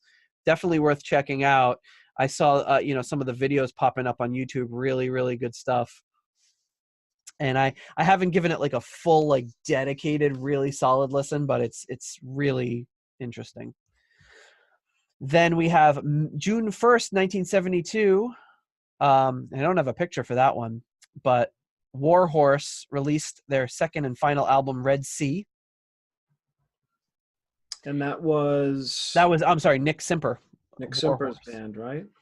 And then the live performance of Nobody's Perfect took place on May 30th, 1987. They performed that concert, which we talked about earlier, which is kind of one of my first real exposures to Deep Purple. So some pretty good stuff. So that's kind of the news. And then you know that where that leaves us. So there's only one thing left. Yep. Stump me. Stumping me. It's not fair because it's so easy for me to do. And if you had picked the same tracks, you would be stumping me because I'm going deep on these. And the Deep Purple deep track this week, I'm going to just fire it up. Is this the one? Yeah.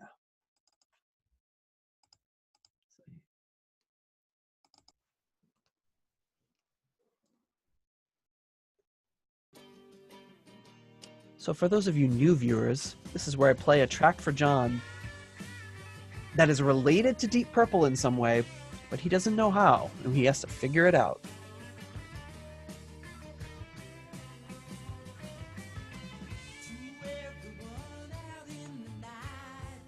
And these are not easy.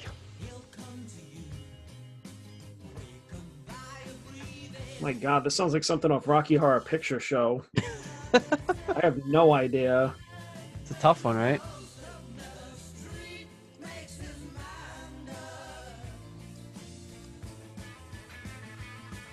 This is a very hard one, and I wanted it to kind of close out the Mark I era on this note. Yeah, there's not really much to go on with this one for you. This is unnecessarily challenging.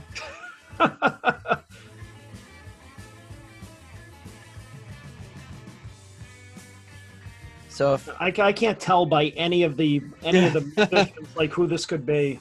So the guitar that you're hearing right now is played by Steve Howe of Yes. Okay.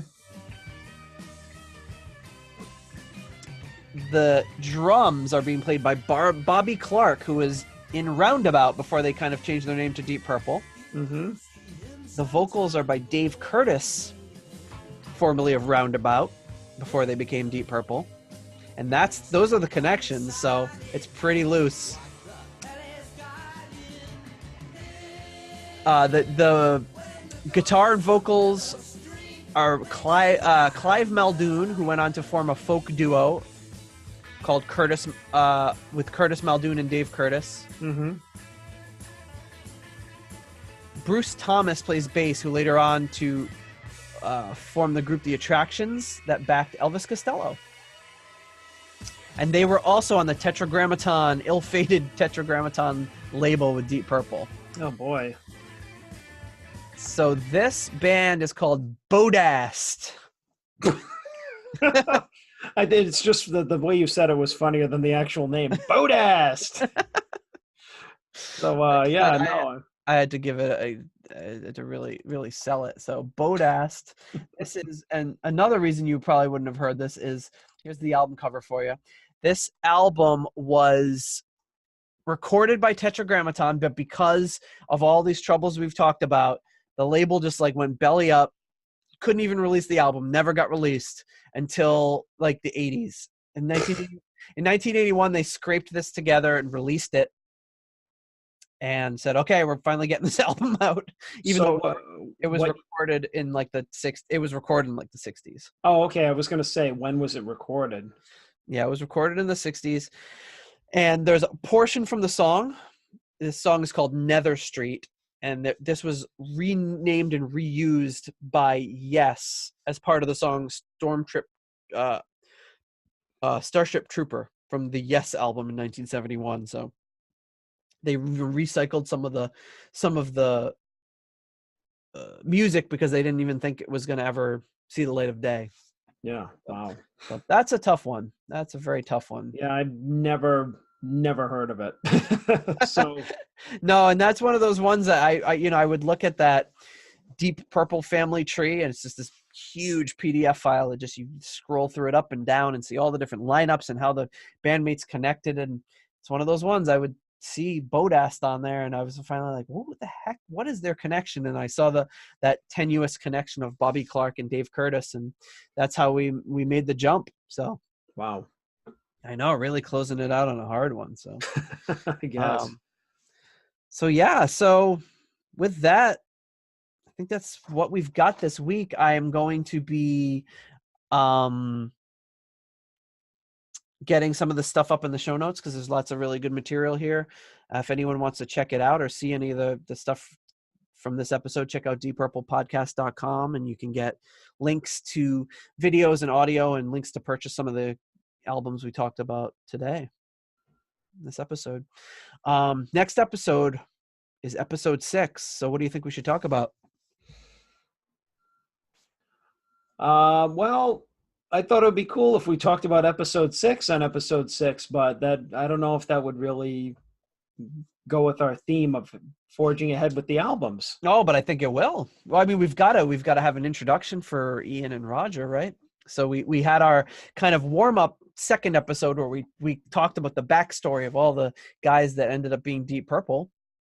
Next week, it is episode 6, so why not talk about episode 6? And that, because that is the kind of the main thing that Ian Gillan and Roger Glover were doing leading up to Deep Purple. Ian Gillan had a few other little things before that, but Roger Glover was kind of doing episode 6 since he was in grammar school. So wow, so we have a lot to kind of go through there. And I've already listened to quite a bit of episode 6 after listening to Deep Purple. So I'm ready to talk about them next week. Okay. Well, you told me. So with that, we will bid you adieu and say farewell, and we'll see you next week for episode 6. All right. Until next week, extended Deep Purple family. We'll see you then. All right. Bye-bye. Thank you for listening to the Deep Purple podcast. If you like what you hear and would like more episodes in the future, please donate on Patreon to support the show. You can also give us a rating on iTunes to help new people discover the show. You can follow us on YouTube, Instagram, Twitter, and Facebook for show updates. See deeppurplepodcast.com for more details. Thank you for listening.